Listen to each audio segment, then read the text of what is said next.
বিগত 9 মাস ধরে আমরা দেখছি যে নিরাপদ ক্যাম্পাস নির্মাণের লক্ষ্যে বাংলাদেশের জাতীয়তাবাদী ছাত্র দল দীর্ঘ 1.5 বছর তাদের আন্দোলন সংগ্রাম চালিয়ে গিয়েছিল।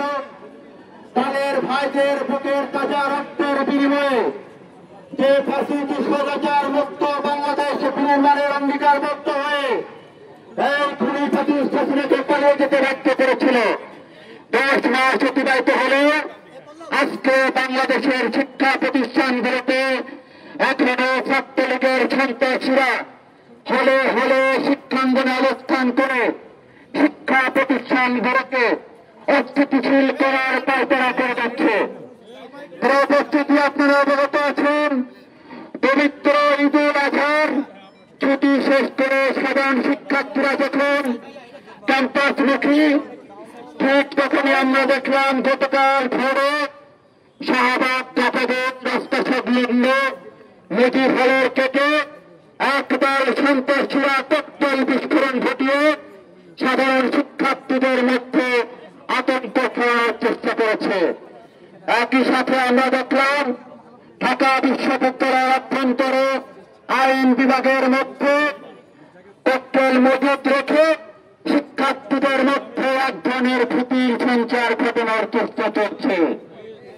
বাংলাদেশ জাতীয়তাবাদী ছাত্র দল ঢাকা বিশ্ববিদ্যালয়ের বর্তমান প্রশাসনকে দায়িত্ব গ্রহণ করার পরে পরবর্তী সময়ে বারবার অবগত করেছে বাংলাদেশ জাতীয়তাবাদী ছাত্র দল ঢাকা বিশ্ববিদ্যালয় প্রাঙ্গণে, বিশেষ করে ঢাকা বিশ্ববিদ্যালয়ের আবাসিক হলগুলোতে এখনো ছাত্রলীগের বিচরণ রয়েছে, হলে হলে শিক্ষার্থীদের নির্যাতনকারীদের অবস্থান রয়েছে।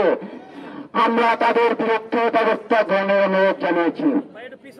উপস্থিতি, গতকালকে সন্ত্রাসী সংগঠন ছাত্রলীগের এই সন্ত্রাসী কর্মকাণ্ডের প্রতিবাদে বাংলাদেশের জাতীয়তাবাদী ছাত্র দলের এই বিক্ষোভ মিছিল এবং নিরাপদ ক্যাম্পাসের দাবিতে আজকের এই বিক্ষোভ মিছিল পরবর্তী সংক্ষিপ্ত সমাবেশে এই ঐতিহাসিক বাংলার পাদদেশে ঢাকা বিশ্ববিদ্যালয়ের যে সকল শিক্ষার্থীবৃন্দ, ছাত্র দলের বিভিন্ন হল পর্যায়ের নেতৃবৃন্দ সহ যারা উপস্থিত হয়েছেন সকলকে বাংলাদেশের জাতীয়তাবাদী ছাত্র দল ঢাকা বিশ্ববিদ্যালয়ের পক্ষ থেকে রক্তিম শুভেচ্ছা অভিনন্দন।